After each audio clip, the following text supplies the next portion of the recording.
Everybody ready? We had a very strange and a very troubling incident this afternoon here in Manhattan. Helicopter crashed into a building here.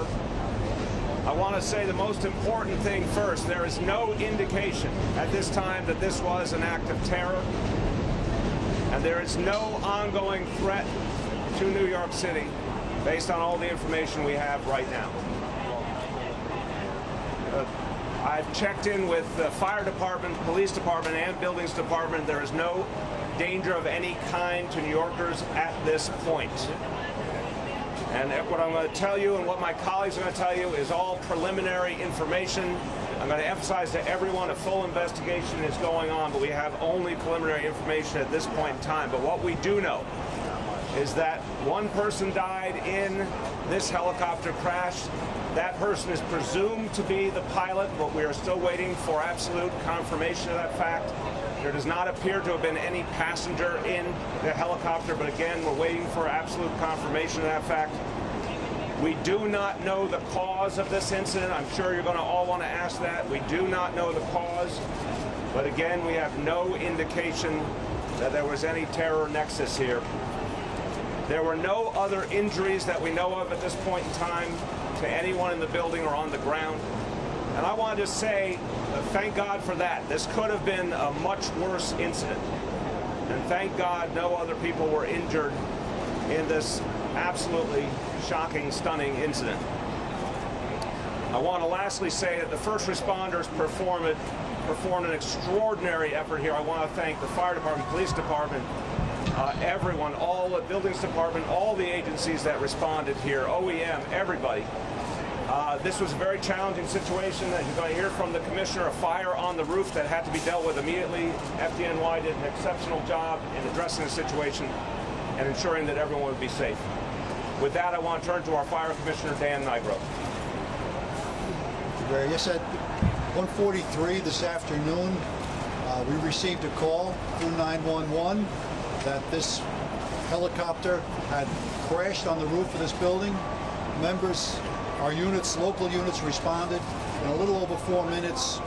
Members of the fire department, members of the police department made their way to the roof. We were able to put water on the fire quite quickly. Unfortunately, we did find a victim with the helicopter, who, as the mayor stated, we presume was the pilot. That is the only victim of this crash.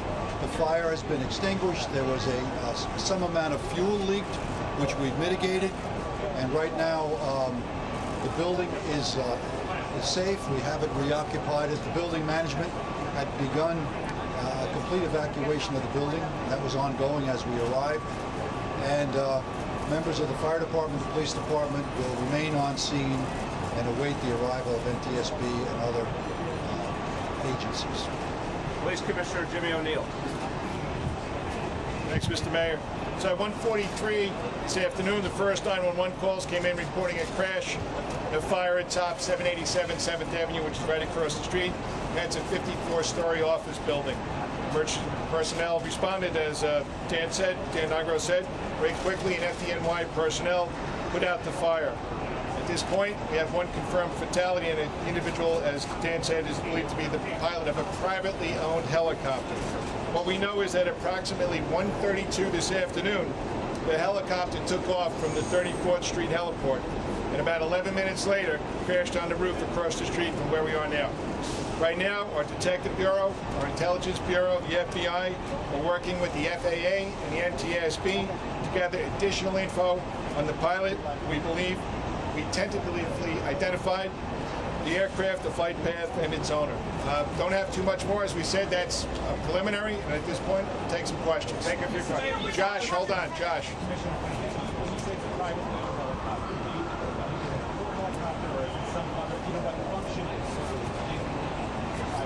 Yeah, right. Tentatively, we have it as executive travel.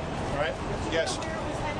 No, we don't. We think it was going back to its home airport in Linden, New Jersey, but we're not sure. Again, it's preliminary. Why was that helicopter in the air in weather like this? Not sure. That's part of the investigation.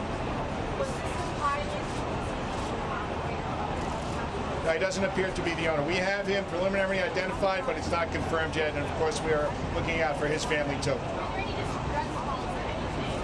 That's part of the investigation to see if there was any contact made with air traffic control. Hold on.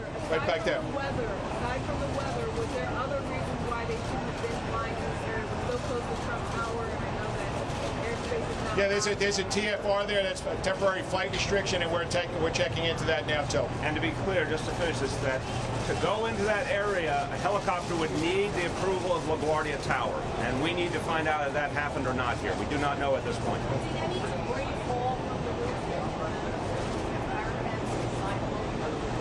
Dan, I don't know if you have that. So far, we had some fall onto a setback on the building, but not to the street. Hold on, one at a time. Hold on. All right.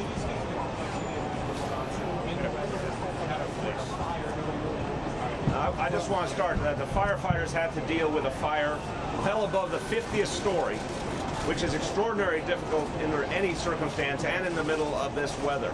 So FDNY did an extraordinary job today, Dan. I think quickly getting up there, using the building elevators, pumping water over 700 feet requires a special hose, special pumpers, which we have available. They were put to good use today, and the members got those lines as quickly as possible up to that roof and put this fire out, which was a great accomplishment by the members. And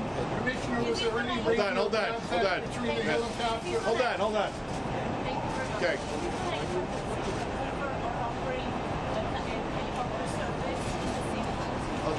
You're gonna have to say that again. Oh, okay, that's preliminary. Way too early. Okay. We don't know that, Henry. We don't know. That's what we're trying to confirm, if they had any contact with LaGuardia Tower or any other entity. All right. As we get up.